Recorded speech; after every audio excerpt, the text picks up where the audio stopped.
Gimana kabar semuanya? Kita pernah bikin video Porsche Taycan Turbo S dan ini mobilnya.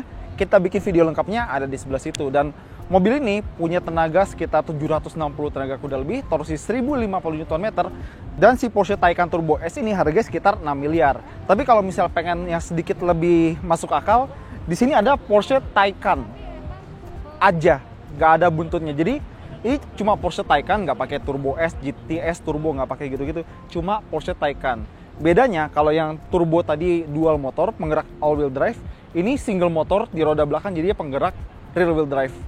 Jarak tempuh lebih jauh sekitar 400 km dan harganya yang ini sekitar 2 miliar. Tapi gimana kalau kalian adalah kaum perwagonan duniawi dan pengen wagon listrik yang kenceng? Ada di situ.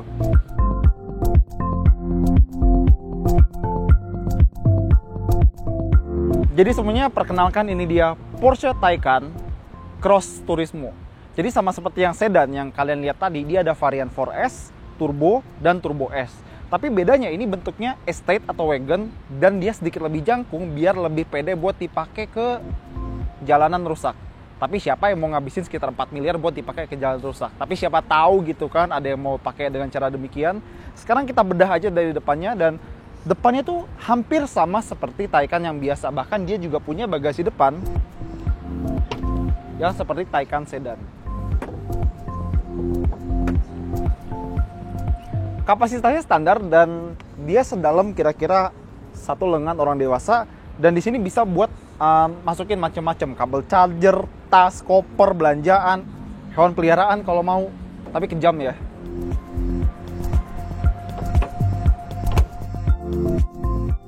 Sama Taycan Cross Turismo yang ada di sebelah kita ini, dia udah pakai, kalau Porsche bilang sih off-road design atau off-road package.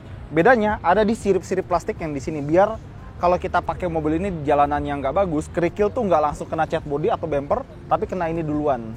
Dan selain dari off-road package ini, bagian yang ini, dia juga pakai suspensi yang sedikit lebih jangkung daripada Taycan yang sedan. Jadi ground clearance-nya tuh nambah sekitar 3 cm biar mobil ini ya bisa dipakai di jalan yang rusak. Dan kalian nyadar nggak sih kalau model peleknya itu mirip sama Lamborghini Urus? Ya, Lamborghini, Porsche kan masih satu rumah, masih sama-sama VW Group. Dan karena ini varian 4S, dia pakai dual motor ya, satu motor di depan, satu motor di belakang, dan penggerak all wheel drive. Dan lagi-lagi sama seperti Taycan yang biasa, dia pakai gearbox 2 percepatan di roda belakang. Dan karena ini mobil listrik, pastinya nggak minum bensin, dia nyedot listrik. Dan di mana tempat ngecasnya sama seperti Taycan biasa, ada di fender kiri dan kanan. Cara bukanya gimana? Ini ada sirip hitam di sini, dicolek aja. Kalau mau nutup, colek lagi. Nah, yang sebelah kanan itu cuma buat AC charging yang biasa. Yang sebelah kiri dia bisa DC charging atau quick charging gitu ya. Dan bersama dengan mobil ini, kita bisa lihat kalau misalnya dia punya atap yang lebih tinggi daripada yang sedan. Jadi pasti nih ya, pasti ruang kepala di belakang itu lebih lega dan bagasinya juga lebih lega karena dia bentuknya wagon. Dan sayangnya kita belum bisa masuk karena mobil ini udah ada yang punya, tapi kita lihat aja interiornya kayak gimana.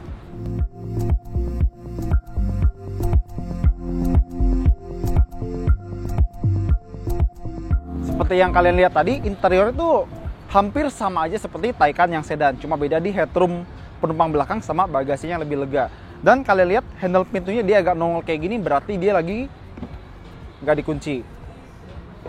Kalau mau kita kunci, kita bisa pakai remote ya, dan remote-nya lagi-lagi sama seperti Taycan yang biasa, atau bisa tekan aja.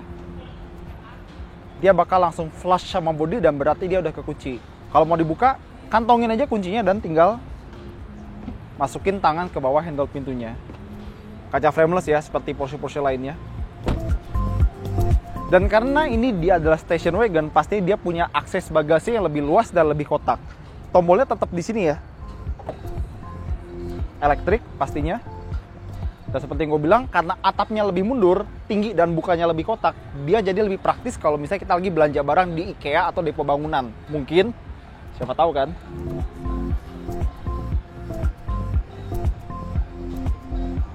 Dan waktu mobil ini meluncur, Porsche juga memperkenalkan 2 aksesoris baru yang mereka bilang cocok banget buat si Cross Turismo.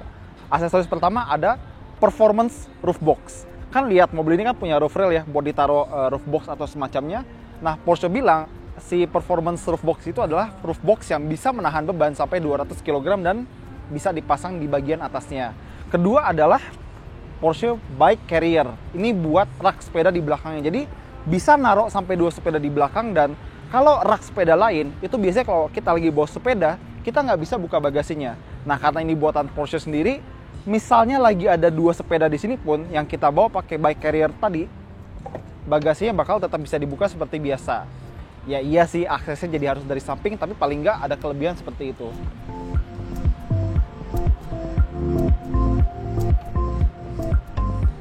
Dan kita bisa lihat detail-detail aerodinamika kayak ada sirip udara di sini, dan tidak seperti Taycan yang sedan, dia tidak punya active spoiler yang bisa naik atau turun karena ini wagon. Nah, ini dia tempat ngecas yang sebelah kiri, dan seperti gue bilang tadi, kalau kanan cuma AC, yang kiri ini bisa DC. Dan kalau misalnya kita ngecasnya itu ada 3 pilihan. Pertama pakai portable charger yang ada di bagasinya, itu bisa sehari atau bahkan lebih lah. Terus kalau pakai AC charger yang kayak begini, dia bisa dari 0 ke 100% itu sekitar, kalau nggak salah 7 atau 8 jam ya. Tapi kalau misalnya kita bisa nemu DC fast charger, misalnya di SPKLU atau sejenisnya, kita bisa ngecas baterai mobil ini dari 0 ke 80% dalam waktu setengah jam aja. Sebenarnya bisa lebih cepat karena sistem 800 volt dari Taycan ini bisa disiksa dengan quick charging 270 kW. Sayangnya di Indonesia nggak ada charger yang segitu kencengnya ya. Kalau misalnya ada, dia bisa dari 0 ke 80% dalam waktu 22,5 menit aja, dan itu salah satu yang tercepat. Tapi saya nggak ada aja di sini. Nah, kalau sekarang kita lagi naik Porsche Taycan Turbo S. Ini yang paling kenceng.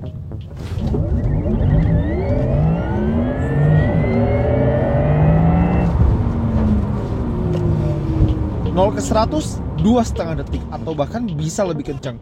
Top speed 270 km per jam. Nggak heran, 761 tenaga kuda dan 1050 Nm. Mantap.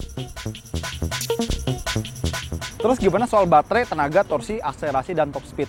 Nah, jadi dia punya baterai 93,4 kWh, salah satu yang paling gede di antara mobil listrik lain. Dan dia punya tenaga sekitar 483 horsepower dalam keadaan standar. Kalau kita lagi launch control atau overboost, dia bisa sampai 563 horsepower. Torsinya 650 Nm, 0 ke 100 sekitar 5 detik, 4,9. Dan kecepatan maksimalnya bisa sampai 250 km per jam. Jadi gimana tim mending? Porsche Taycan atau Tesla? Komentar aja di bawah, jangan lupa jempol dan subscribe juga. Dadah!